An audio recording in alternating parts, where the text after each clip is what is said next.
A gente só precisava de um lugar para ficar por uns meses. Era isso, nada mais. A transferência da repartição caiu de uma hora para outra. E como o aluguel da casa antiga estava vencendo, a gente aceitou o primeiro lugar que coube no orçamento. Uma casa antiga, grande até, com um valor bem abaixo da média. Estranhamos, claro, mas entre correr atrás de 1000 documentos ou assinar um contrato simples e mudar logo, preferimos o segundo. Na visita, o corretor fez só uma recomendação. Disse com a maior naturalidade do mundo: só não mexam no quarto dos fundos. A chave sumiu e tem umas coisas do antigo proprietário lá. É só entulho. A Carla ficou incomodada na hora. Falou que não gostava da ideia de ter um cômodo trancado dentro da casa. Mas eu disse que era só por uns meses, que a gente não precisava disso agora, que era besteira. O quarto dos fundos era mesmo estranho. A janela estava toda pregada com umas tábuas grossas, cruzadas por dentro, como se alguém tivesse feito aquilo com raiva ou medo. E o corredor que levava até ele parecia mais frio que o resto da casa. Não sei se era psicológico, mas era. Dava uma sensação de não vá. Nos primeiros dias foi tudo tranquilo. As crianças gostaram da casa nova, até porque o quintal era maior. O cachorro, o Bob, demorou um pouco para se adaptar, mas nada demais. A única coisa que incomodava, e eu reparei logo no segundo dia, era que o Bob não passava pelo corredor dos fundos. Ele travava, parava com as patas esticadas, olhava fixo para a porta e voltava de ré. Nem com comida ele passava. Cheguei a rir no início, mas depois comecei a evitar puxar o assunto com a Carla. A gente dormia no quarto do meio. Os meninos ficaram no da frente e o quarto trancado ficava no fim do corredor. Uma porta branca descascada, com a maçaneta torta, como se já tivessem tentado arrombar. Com 2 semanas na casa, meu filho mais velho, o Vitor, começou a reclamar dos barulhos.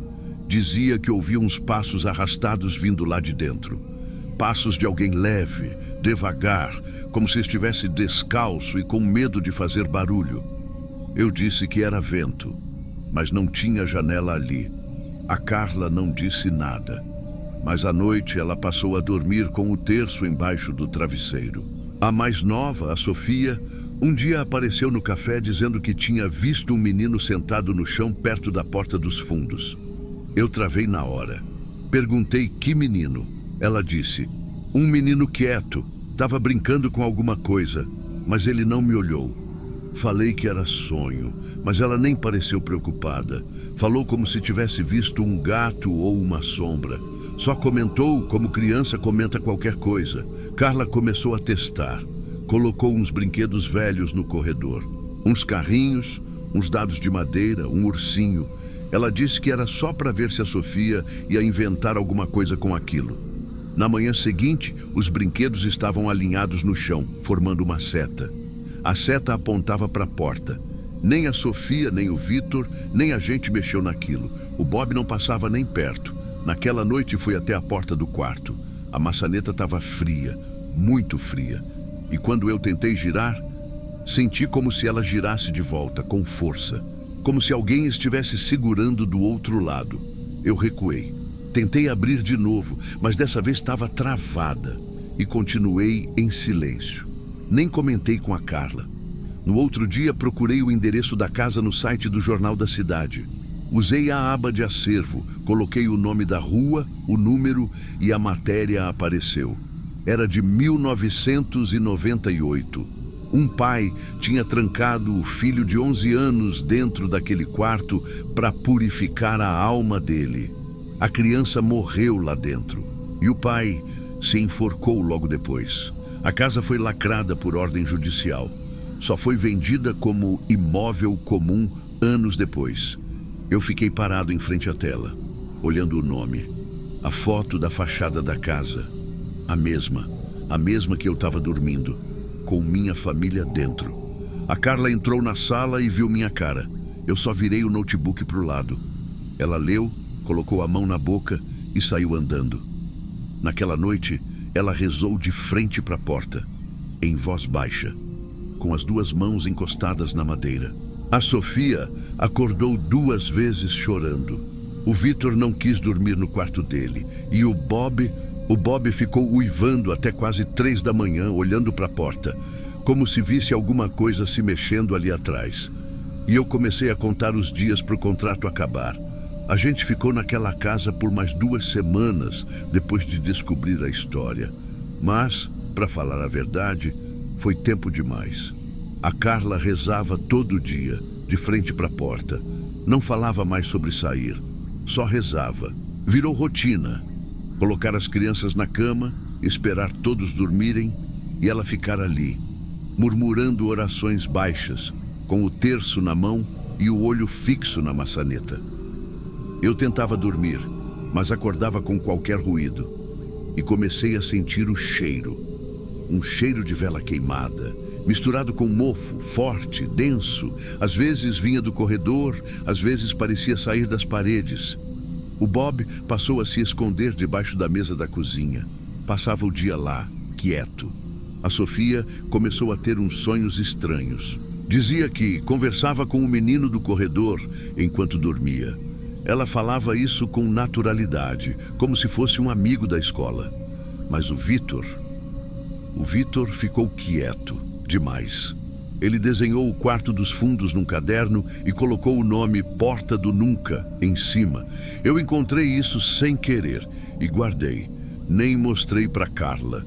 Naquela madrugada, era um domingo, chuvoso, daqueles de trovão que parece que vai rasgar o céu.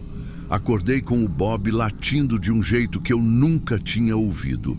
Desesperado, furioso, como se tivesse alguém dentro da casa. Olhei o relógio, 3h17 da manhã. Levantei sem acender as luzes. Peguei o celular, fui andando devagar. O corredor estava mais escuro do que de costume. O ar parecia pesado. E o Bob estava parado de frente para a porta dos fundos, com os pelos eriçados rosnando baixo. A porta estava entreaberta. Juro por tudo. Aquela porta que ninguém conseguia abrir, que ficou trancada por décadas, estava aberta, com uma fresta escura, como se chamasse. Mas o que me travou de verdade foi o cheiro. Mofo, vela, terra molhada. Dei 2 passos e parei. E então senti a presença. Não vi nada com clareza, só uma sombra densa no canto do quarto. Não tinha móvel, não tinha tralha nenhuma, como a imobiliária tinha dito. Só as marcas no chão, como se alguém tivesse ficado muito tempo deitado ali. E as paredes riscadas, com alguma coisa escura. Rabiscos de criança, frases incompletas, uns desenhos que pareciam mãos abertas, empurrando. Foi quando senti uma coisa passando atrás de mim. Virei rápido e vi a Sofia andando sonâmbula, descalça, de camisola, o olhar vazio. Ela murmurava: "Ele quer brincar." Aquilo me deu um choque. Peguei ela no colo e na mesma hora ela começou a se debater, como se não quisesse sair dali. Fechei a porta com força. Ou tentei. Ela não fechava mais. A maçaneta girava sozinha, como se estivesse emperrada ou presa do outro lado. Corri com a Sofia para o quarto, tranquei ela com a Carla e voltei com o celular na mão. Fui filmar. Queria gravar tudo, mostrar depois, ter alguma prova. Mas o vídeo só registrou escuridão. Uma escuridão tão preta que nem a lanterna do celular furava direito. E então, bem perto do microfone, uma voz infantil, nítida, calma, triste. "Você prometeu que ia me deixar sair." A porta bateu com tudo. O Bob saiu correndo para a cozinha, se enfiou debaixo da pia e ficou tremendo por horas. Carla chorava e rezava. A Sofia, assim que acordou, disse que não lembrava de nada. Só que o menino estava bravo porque a gente enganou ele. Eu tranquei a porta de novo com uma cadeira. Preguei uma tábua por cima, tapei com fita, mas ela continuava abrindo. Toda noite, um pouquinho mais. 2 semanas depois a gente conseguiu sair daquela casa. Não fizemos escândalo, não reclamamos com a imobiliária. Só dissemos que íamos sair antes do contrato, pagar multa, o que fosse. E saímos. Fomos direto para um apartamento pequeno, num bairro longe do centro. Qualquer coisa que não tivesse quarto trancado. Só que, na manhã da mudança, enquanto vestia o casaco da chuva, senti um peso no bolso. Era uma chave velha, ferrugem na ponta. A mesma que eu tinha tentado girar tantas vezes. Eu nunca tinha visto aquela chave. Nunca guardei nada no bolso do casaco. Mas ela estava lá. E era dela, do quarto. Desde então, toda vez que minha filha tem febre, ou sonha, ou acorda chorando, ela fala a mesma coisa. Sempre do mesmo jeito. Sempre com a mesma voz. Ele ainda está lá.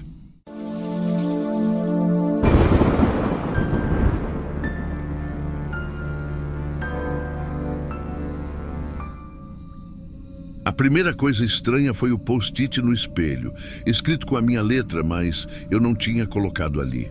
Eu não tenho histórico de esquecer as coisas, muito menos de agir sem lembrar depois. Nunca tive isso de sonambulismo, nem de lapsos. E mesmo depois de tudo, eu ainda acho que não foi isso. Fazia pouco mais de uma semana que eu tinha me mudado. A casa é pequena, mas funcional. Fica numa travessa calma nos arredores de Curitiba, dessas ruas onde só passam os moradores mesmo. Eu aluguei direto com uma imobiliária, sem conhecer ninguém no bairro. Só queria um canto para escrever, depois de perder meu pai. Fiquei cuidando dele nos últimos 2 anos e... Bom, eu precisava respirar. A casa estava desocupada fazia tempo, segundo me disseram. Era de uma senhora que morreu e ninguém da família apareceu para resolver nada. O inventário travou, mas a imobiliária tinha autorização judicial para alugar. Me mostraram tudo, parecia em ordem. Um pouco úmida, algumas rachaduras na pintura, mas nada demais. Nos primeiros dias, estava tudo indo bem. Silêncio total, o que para mim é ótimo. Eu estava começando um novo livro. E ter aquele tempo só comigo mesmo era uma coisa rara. Mas ao mesmo tempo, desde o começo eu tive uma sensação estranha. Não era medo, nem coisa de filme. Era só uma impressão de que alguém tinha acabado de sair do ambiente, sempre que eu entrava. Tipo entrar na sala e sentir o ar ainda mexido, sabe? Como se alguém tivesse se levantado do sofá segundos antes. Eu tentava racionalizar. A casa ficou muito tempo fechada. Você está sozinho depois de muito tempo cuidando de alguém. É o luto, essas coisas. Mas então começaram os bilhetes.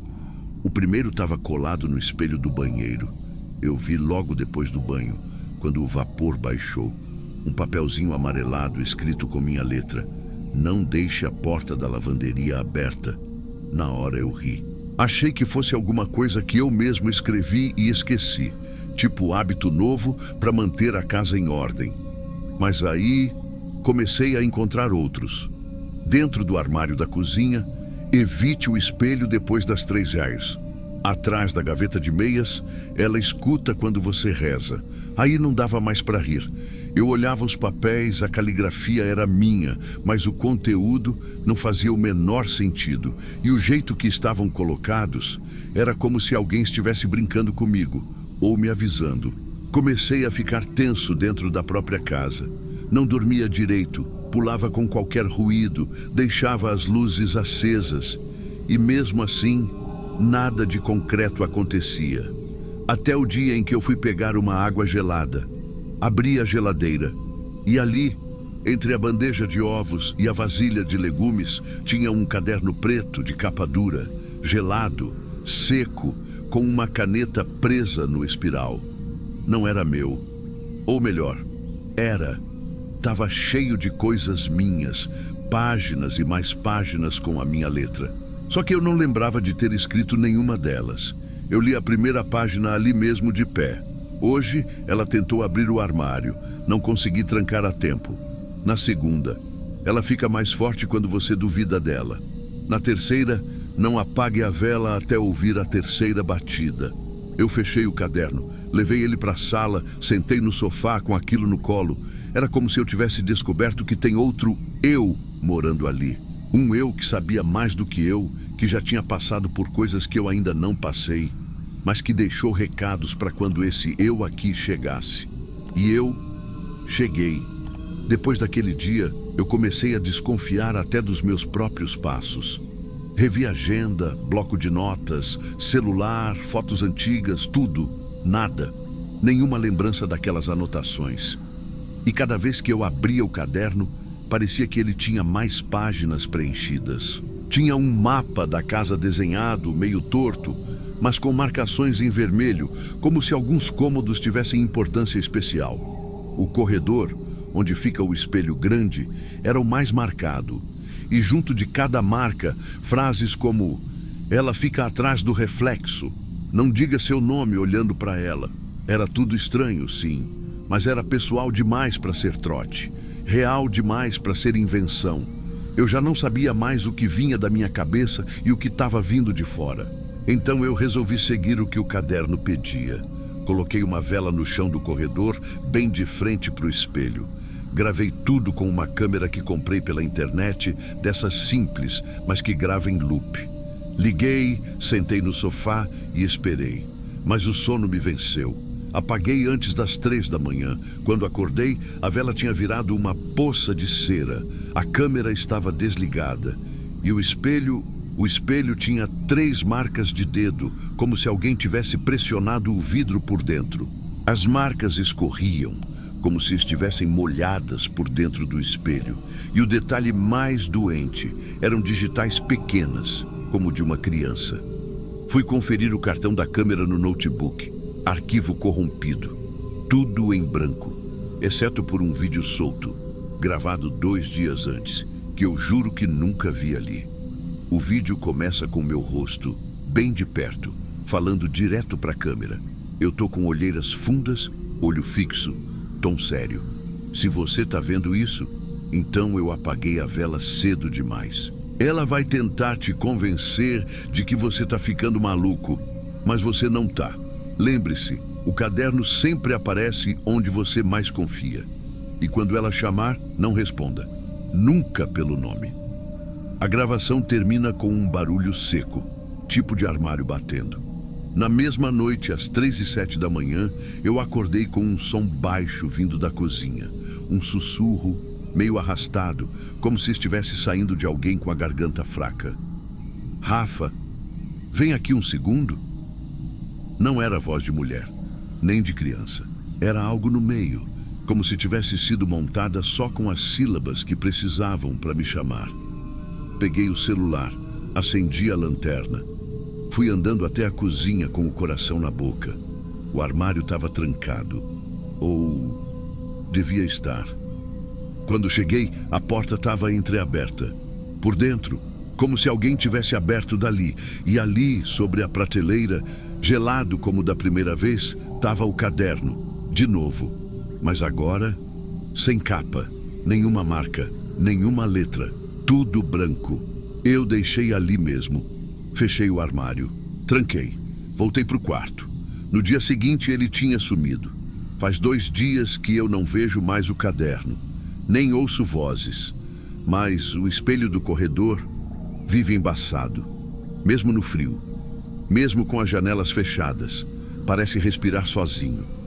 E eu parei de escrever, parei de anotar, porque eu não sei mais se sou eu que estou escrevendo, ou se é ela.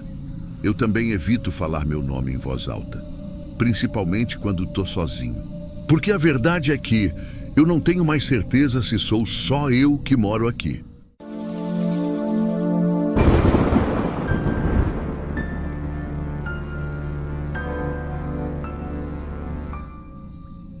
Eu escutei a voz da minha esposa me chamando e ela estava dormindo no sofá do meu lado. Esse foi o momento em que eu parei de achar que era só cansaço, só estresse do trabalho ou trauma mal resolvido. Foi o momento em que eu entendi que tinha alguma coisa viva ali dentro. Viva, ou pelo menos consciente, e que estava esperando por mim. Eu e a Lu mudamos para esse apartamento no centro de Belo Horizonte faz uns 6 meses. Um AP antigo, reformado, bonito até demais pelo preço que a gente conseguiu. Pé direito alto, janelas grandes, tudo arejado. A única coisa que destoava um pouco era o banheiro. Antigo, meio deslocado do resto, mas parecia restaurado com carinho, sabe? A gente topou o contrato rápido porque, enfim, a gente precisava de um recomeço. 3 meses antes da mudança, a Luciana tinha perdido nosso primeiro filho. Foi espontâneo, inesperado, do nada. A gente nem tinha contado para a família ainda. Só nós 2 sabíamos e já tínhamos se apegado. Ela ficou devastada. Eu também, mas do meu jeito, calado. Esse apartamento apareceu como uma espécie de trégua, um lugar novo para deixar as coisas ruins para trás. A primeira semana foi estranha. Não ruim, mas estranha. O silêncio era o que mais incomodava. Sabe quando um lugar parece mudo demais? Os vizinhos nunca batiam porta, o elevador não fazia barulho, nem o cachorro do andar de cima latia. Até o som da descarga parecia abafado. Eu lembro da Luciana comentar uma vez, olhando pela janela: "Você reparou que o tempo aqui dentro parece mais pesado? Como se o ar não se mexesse direito." Na hora eu ri. Coisa de gente sensível demais. Mas no fundo, eu sabia que tinha algo esquisito mesmo. Principalmente no banheiro. A gente secava o chão depois do banho, deixava a janela basculante aberta, às vezes até o secador de cabelo ligado uns minutos. Mas no outro dia, logo cedo, o piso estava molhado de novo. Não encharcado, mas molhado o suficiente para molhar a meia. Na segunda semana, teve a primeira vez. Era uma quinta-feira, umas 3 da manhã, e eu acordei com a voz da Lu me chamando: "Amor, abre aqui para mim." A voz vinha do banheiro, só que ela estava dormindo no sofá do meu lado, com a coberta puxada até o queixo. Eu levantei, meio grogue. Fui até a porta do banheiro, trancada. A voz de novo: "Abre! Tá escuro aqui!" Era a mesma voz da Luciana, mas tinha um eco, um fundo, como se fosse ela dentro da água. Eu paralisei, fiquei ali uns 5 segundos com a mão na maçaneta.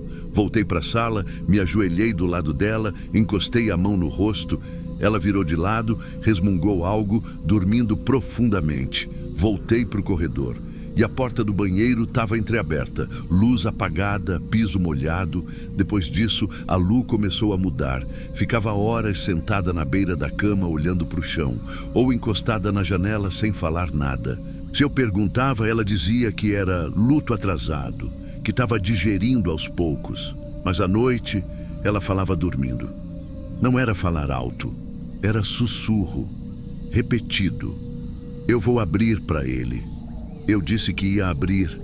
"Tá escuro aqui dentro." Eu gravei com o celular uma vez, mas me arrependi de ouvir. A voz dela parecia misturada com outra, mais aguda, mais fina. Instalei uma câmera simples, daquelas que a gente compra em site de eletrônico. Deixei apontada para o corredor, pegando bem a porta do banheiro. No dia seguinte, fui ver o vídeo. Às 3h16 da manhã, a porta se abriu sozinha. O mais assustador nem foi isso. Foi o vapor que escapou, como se alguém tivesse acabado de tomar banho. Mas o banheiro estava seco quando acordei. Na noite seguinte, eu acordei com ela em pé, descalça, suada, os olhos meio perdidos. Estava parada na frente do banheiro, com a mão na maçaneta, sussurrando: "Ele está esperando." Cheguei por trás devagar, falei o nome dela. Ela não respondeu. Encostei no ombro, a pele quente demais. Estava queimando em febre. Levei ela de volta para a cama, mas ela tremia. Dizia que precisava deixar a luz acesa, que ele não gostava do escuro, que estava esperando desde antes de vir. E aí ela disse algo que me travou. Eu prometi para ele que quando chegasse ele não ia ficar sozinho. Na hora, minha cabeça fez a conexão. Depois do aborto, ela me contou que sonhava com um menino, antes mesmo de fazer o teste de gravidez. Era sempre o mesmo, cabelos escuros, voz doce e uma frase que ela dizia rindo, achando bonito: "Quando eu chegar, não me deixa no escuro." Ela nunca deu importância e nunca tinha falado mais sobre isso depois da perda, mas agora ela estava repetindo quase igual. só que com outra entonação, com medo. Na manhã seguinte, levei ela ao médico. Febre de quase 40. O exame não deu nada. Nenhuma infecção, nada aparente. A recomendação foi repouso e hidratação. Quando voltamos, eu tomei uma decisão. Ia trancar o banheiro. Peguei o molho de chaves na gaveta da cozinha. Escolhi uma que servia na fechadura. Tranquei. Bati a porta com força. Fui até a loja de ferragens. Comprei uma nova fechadura e um cadeado grosso. Mas antes de trocar tudo, fui guardar a chave antiga de volta na gaveta. E ali dentro tinha duas chaves idênticas. Uma estava seca, a outra estava molhada. Mas não só molhada, ela estava gelada. Como se tivesse saído de um copo de água com gelo, mas ninguém tinha mexido naquilo. Naquela noite, travei a porta com as duas fechaduras. Tirei a maçaneta por dentro, colei com fita industrial. Pus o armário de limpeza na frente, não ia abrir mais. Às 3h16 da manhã, o alarme de movimento da câmera tocou. Levantei devagar. O corredor estava escuro. Fui até a tela do celular. Playback em tempo real. A porta tentou se abrir. O cadeado tremia. A fita esticava, como se alguém empurrasse devagar, com calma, mas com insistência. E aí veio a voz. Só que não era mais a da Luciana. Era uma voz de criança, sim, mas doída. Como se chorasse sem ar. Abre, tá escuro aqui. A voz atravessou a câmera, atravessou meu peito. Não era grito, não era ameaça, era dor, era abandono. Voltei correndo pro quarto. Ela dormia tranquila, pela primeira vez em dias, com o rosto sereno. Mas eu não consegui dormir mais. Eu troquei a fechadura de novo. Chamei um encanador. Troquei o chuveiro. Tampei a saída de vapor. Tirei o interruptor de luz. Fechei tudo. Mas toda noite, às 3h16, a câmera toca. A porta vibra. O sensor apita. O vapor escapa por baixo, mesmo sem encanamento ligado. E a voz ainda chama por mim. Mas agora ela chora. Não sei explicar. Nem sei se quero. Só sei que o lugar onde a gente veio buscar paz virou um lugar onde a gente anda na ponta dos pés. Evita encostar na maçaneta. Evita falar o nome dele em voz alta. E toda vez que minha esposa sonha, ela sorri de leve e murmura, como se falasse com alguém que nunca chegou. Agora não. Ainda está escuro aí dentro.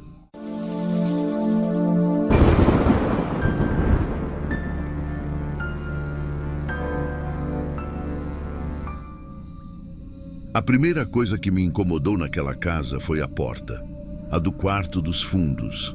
Ela nunca ficava fechada.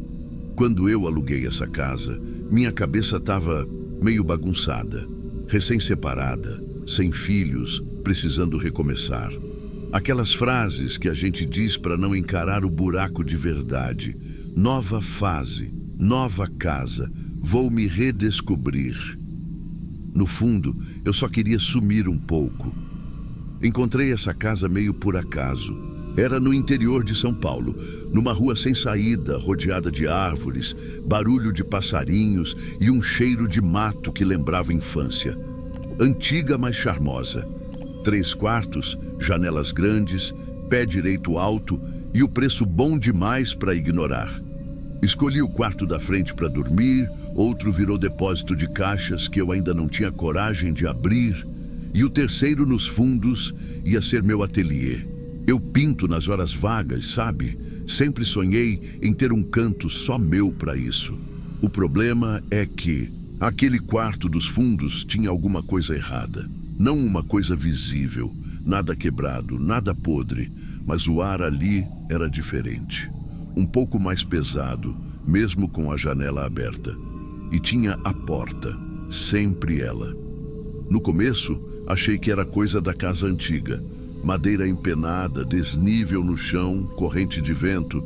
Explicações não faltavam. Mas eu trancava a porta com chave. Eu testava. Eu fechava, girava a maçaneta, conferia 2 vezes. Mesmo assim, toda vez que eu voltava, lá estava ela. com aquela fresta de 2 dedos, sempre do mesmo jeito. Tentei calçar com pano, batente, até uma borracha de vedação. Nada. Ela dava um jeito de abrir. E o pior, rangia. Mesmo com óleo, graxa, WD-40, o som era sempre o mesmo. Um clique lento, agudo, como se alguém empurrasse só para me provocar. Comecei a evitar aquele quarto. Deixava os quadros lá, os pincéis, mas pintava na sala. O ateliê foi virando uma desculpa. E toda noite antes de dormir eu conferia. Porta fechada, trancada, era tipo um ritual. Até que comecei a acordar de madrugada. Não era barulho que me despertava. Era um incômodo, um arrepio, um pensamento que surgia antes mesmo de abrir os olhos. A porta abriu de novo. Sempre entre 3 e 3:30. Eu olhava para o corredor. E lá estava ela, com a fresta. A mesma fresta. Cheguei a mudar a cama de posição, deixar a luz do corredor acesa e até dormir de porta trancada no meu quarto. Mas o desconforto crescia. Eu acordava com o coração acelerado, suando, como se tivesse alguém em pé na porta, me olhando, só olhando. Uma madrugada, resolvi tirar foto da porta aberta. Queria mostrar para minha amiga que é arquiteta. Pensei que talvez ela entendesse o motivo da fresta ser sempre igual, mesmo com a porta trancada. Tirei umas 3, 4 fotos, com flash. Fui dormir. No dia seguinte, abri a galeria e parei na 3ª foto. Tinha uma sombra. Era diferente das outras. Não era sombra de móvel, nem minha. Estava no canto esquerdo da porta, como se fosse uma pessoa, de costas. Ombros largos, contorno escuro, sem definição, mas parecia alguém. Parecia muito. Eu congelei. Fiquei uns 2 minutos olhando para aquilo. Até minha mão suar e o celular quase escorregar. Enviei para minha amiga, mas ela não respondeu na hora. Quando fui abrir a foto de novo, ela tinha sumido. Não só aquela, as 3 sumiram, como se nunca tivessem existido. No dia seguinte, levei uma cadeira pesada da sala e coloquei encostando na porta do ateliê. Uma daquelas cadeiras de ferro fundido com assento de madeira maciça, só para testar. Queria ver se ela conseguia abrir mesmo assim. Na madrugada seguinte, acordei com um som que me paralisou. Era o som da cadeira sendo arrastada, lento, doloroso, como se alguém tivesse puxando aos poucos. Eu pulei da cama, acendi tudo, corri para o corredor e congelei. A porta estava aberta, de novo. A cadeira estava dentro do quarto, virada de frente para a parede do fundo, como se alguém tivesse sentado ali, olhando para o escuro. Não consegui entrar, só fiquei parada na porta, com a respiração engasgada. O chão rangia de leve, mesmo sem ninguém pisar. Voltei de costas até o meu quarto e fechei a porta. Naquela noite dormi com a luz acesa, ou melhor, não dormi. Eu comecei a achar que, mais do que me observar, alguma coisa naquele quarto queria que eu soubesse que ela estava ali. E depois daquilo da cadeira, eu parei de tentar justificar. Não era vento, não era problema na madeira, não era mania minha. Tinha alguma coisa errada naquele espaço. Eu comecei a deixar a luz da sala acesa à noite. Não entrava mais no quarto. Tranquei de novo, mas juro, eu ouvia a madeira estalar, a maçaneta ranger, como se o quarto respirasse. Contei para minha terapeuta, que já vinha me acompanhando desde o divórcio. Ela me ouviu em silêncio. Depois perguntou se podia conhecer a casa. Achei até bom. Vai que vendo pessoalmente, ela me convencia de que era coisa da minha cabeça. No dia seguinte ela veio, tomou café comigo, conversou tranquila, mas quando eu levei ela até a porta do quarto dos fundos, ela travou, literalmente. Nem chegou a encostar na maçaneta. Disse que preferia não entrar, que talvez fosse melhor eu procurar outro lugar para morar. Na hora eu achei exagero, mas aquela noite foi a pior. Decidi tentar uma coisa mais espiritual. Uma amiga do trabalho mandou uma oração impressa que ela jurava funcionar. Um tipo de proteção. Eu não sou muito ligada nessas coisas, mas naquela altura, qualquer ajuda servia. Coloquei a folha por dentro do quarto, colada na porta. Fiz um círculo de sal ao redor do batente. Tranquei. 2 voltas na chave. Pronto. Me senti ridícula, mas também um pouco mais segura. Dormi tarde naquela noite. Quase 4 da manhã. Acordei com um barulho seco. Papel sendo rasgado. E em seguida, aquele mesmo rangido. Aquele cric-cric que eu já conhecia de cor. Corri para o corredor com o coração disparado. A porta estava aberta. De novo, a folha da oração em pedaços no chão. O círculo de sal tinha sido pisado. As marcas estavam ali, passos interrompidos como se alguém tivesse entrado e parado no meio. Mas o pior foi o vidro da janela. Tinha marcas de dedos, 5 dedos finos, tortos, pressionados por dentro. Como se algo tivesse encostado a mão ali para olhar para fora. Eu travei. Fiquei uns bons minutos parada no corredor. Depois fechei a porta, empurrei um armário na frente. Um móvel enorme que eu mal conseguia arrastar. Coloquei tudo que tinha de pesado encostado nela. Tive que dormir no sofá. No dia seguinte, saí cedo. Fui direto para uma loja de segurança residencial. Comprei um alarme com sensor de movimento. Instalei só no quarto dos fundos, conectado ao aplicativo do celular.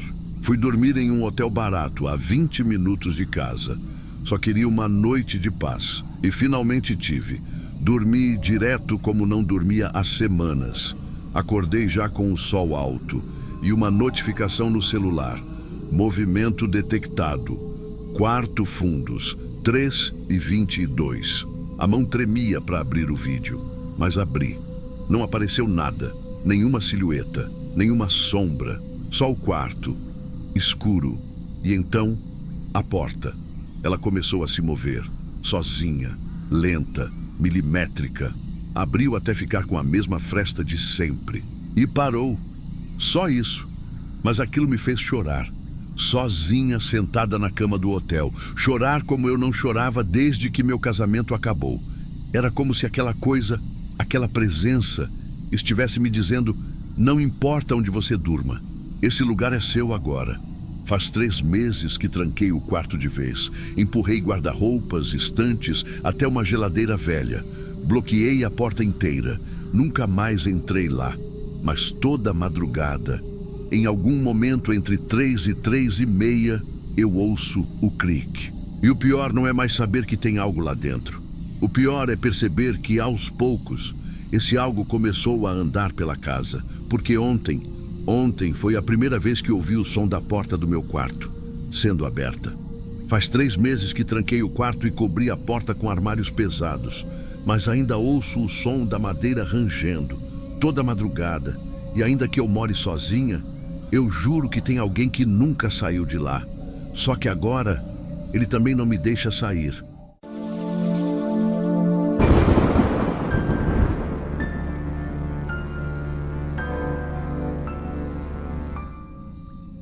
A primeira vez que aconteceu, eu achei que tinha sido o vento. A gente ainda estava tirando as caixas do carro, se instalando na casa nova, e ouviu aquele barulho seco. Não foi estalo, não foi rangido, foi uma batida mesmo, porta de madeira batendo, simples, mas no horário mais aleatório possível, 10:44 da noite. Ninguém se assustou. A Fernanda até brincou que era boas-vindas do antigo morador, porque a casa tinha esse histórico. O dono anterior morreu ali. Mas naquela noite, tudo seguiu tranquilo. E a gente esqueceu, por enquanto. A casa era bonita, ampla, bem clara, ventilada. Ficava numa rua calma, esquina, com um canteirinho cheio de árvore. Campo Grande tem essas áreas que parecem cidade pequena. Foi o que nos conquistou. O quarto de hóspedes a gente usava só para empilhar bagunça. Caixas de livros, cobertas extras, uma cômoda antiga, e essa era a tal porta que batia. Só que começou a bater sempre. Sempre no mesmo horário, 10:44 da noite. A gente tentou explicar de todo jeito. Corrente de ar, carro passando na esquina, mudança de temperatura do dia para a noite. Até achamos que podia ser o ar-condicionado de um dos quartos. Mas era sempre igual. Nunca antes, nunca depois. E principalmente, só acontecia quando os 4 estavam em casa. Se um de nós não tivesse, eu viajando a trabalho, Fernanda num plantão, ou as meninas na casa da avó, a porta ficava quieta. A gente chegou a testar. Teve dia que eu deixei a Fernanda no mercado só para ver. Nada aconteceu. Mas no dia seguinte, com todo mundo junto, bateu de novo. No mesmo minuto. Era um padrão tão exato que começou a incomodar. E não era barulhenta, sabe? Não era escândalo, não era susto, era intencional. A Isis, minha filha menor, foi quem primeiro falou algo que me deu calafrio. Ela tem 8 anos. Sempre foi mais quietinha, mais ligada nessas coisas que a gente adulto ignora. Ela disse do nada numa segunda-feira. A mulher do quarto pediu para eu não deixar a Lara sozinha de novo. A gente parou. A Fernanda tentou rir. A Lara, que tem 14, já revirou os olhos na hora. Falou que a irmã vive inventando amiga imaginária. Mas eu fiquei com aquilo. Naquela noite, instalei uma daquelas câmeras de segurança com sensor de movimento no corredor. Só por precaução, sabe? Só para tirar da cabeça. E o que apareceu lá, eu não esperava. Às 10h44, cravado, a Isis levantou da cama, de olhos abertos. Foi até o corredor. Ficou em pé diante da porta do quarto de hóspedes. E encostou o ouvido na madeira. 2 segundos depois, a porta bateu. Não abriu, nem fechou. Só bateu. Ela voltou para a cama como se nada tivesse acontecido. Na noite seguinte, eu fiquei de vigília. Quando vi que ela ia levantar de novo, fui até o quarto dela e segurei sua mão. Ela não reagiu. Dormia pesado, mas a porta não bateu. No dia seguinte, logo cedo, Fernanda entrou no quarto de hóspedes para pegar uma coberta e viu a parede dos fundos toda riscada. Parecia ter sido feito com lápis escolar. Risco em todas as direções e no meio, uma palavra. Voltou! Depois do risco na parede, a Fernanda não quis mais saber de dormir com porta aberta. Eu entendo, mas a partir dali, as coisas começaram a piorar. A Isis ficou estranha. No início, só mais calada. Depois, parou de falar. Foram 3 dias sem dizer uma palavra. Nem para pedir água, nem para chamar a irmã. Só apontava as coisas com o dedo. A Lara começou a perder o sono. Dizia que sentia alguém andando de madrugada, mesmo com todas as portas trancadas e o alarme ativado. E a Fernanda começou a sentir dores, nas costas, no peito, nas pernas. Todos os exames davam normal. Até que no 3º dia seguido de silêncio da Isis, eu desisti de bancar o cético. Não falei com padre, não falei com pastor, não fui em centro. Fui na vizinha do fim da rua, a dona Noêmia, que todo mundo chamava de benzedora das antigas. Ela chegou na nossa casa já sabendo o que ia encontrar, nem quis explicação. Entrou devagar, com um galinho de arruda na mão e parou na porta do quarto de hóspedes. Não abriu. Só ficou ali parada e disse: essa porta não devia ter sido fechada assim. Perguntei o que significava aquilo. Ela olhou para mim e respondeu sem olhar nos olhos: tem coisa que não quer assustar. Só quer lembrar que ainda está aqui. E foi embora. Só isso. Nem aceitou o chá que a Fernanda tinha preparado. Mais tarde, conversando com o seu Almir, nosso vizinho mais velho, a história veio à tona. O homem que morava ali antes da gente morava sozinho com a filha. Ela tinha 14 anos, mesma idade da Lara. Um dia, desapareceu. Simples assim. Saiu para ir até o ponto de ônibus e não voltou. A polícia nunca resolveu. O corpo nunca apareceu. O pai dela nunca superou. O quarto de hóspedes era o quarto dela. Naquela noite eu tomei uma decisão. Chamei a Fernanda e as meninas para ficarem na sala. Só isso. Nada de oração, vela, nada esotérico. Só a gente, junto, como família. Antes das 10h40, fui até o quarto de hóspedes e abri a porta toda. Encostei só para não bater com o vento. Deixei ali, levemente encostada. Sentamos os 4 no sofá da sala. Silêncio. Nem a TV estava ligada. Às 10h43, meu coração parecia querer sair do peito. E aí, às 10h44 em ponto, a porta se moveu sozinha. Não foi tranco, não foi estalo, não foi batida. Foi um gesto. A porta se fechou sozinha, devagar, até encostar, sem vento, sem ruído. Só encostou, como se alguém tivesse decidido dormir. Na hora, a Isis olhou para a porta e sussurrou: "Agora ela vai dormir." A voz dela voltou, do nada. A Lara caiu no choro. A Fernanda me apertou a mão com tanta força que quase travou meu dedo. E naquela noite, ninguém sonhou com nada estranho. A casa ficou em silêncio, um silêncio bom. A porta nunca mais bateu. A gente não mexeu mais no quarto, nem para limpar. Deixamos como tá. Mas tem uma coisa, toda vez que a gente senta junto na sala, os quatro, a luz do corredor apaga por 2 segundos. Sempre às 10h44, cravado. Não pisca, não falha. Apaga, 2 segundos. Depois volta. Não acontece se um de nós estiver fora. Só quando estamos todos, juntos. E eu sei que parece bobo, parece sugestão da cabeça. Mas às vezes, só às vezes, eu acho que é o jeito dela lembrar que ainda está aqui e que finalmente pode descansar, porque ninguém mais ficou sozinho naquela casa. Se você gosta desse tipo de história, já sabe o que fazer. Like, comentário e inscrição.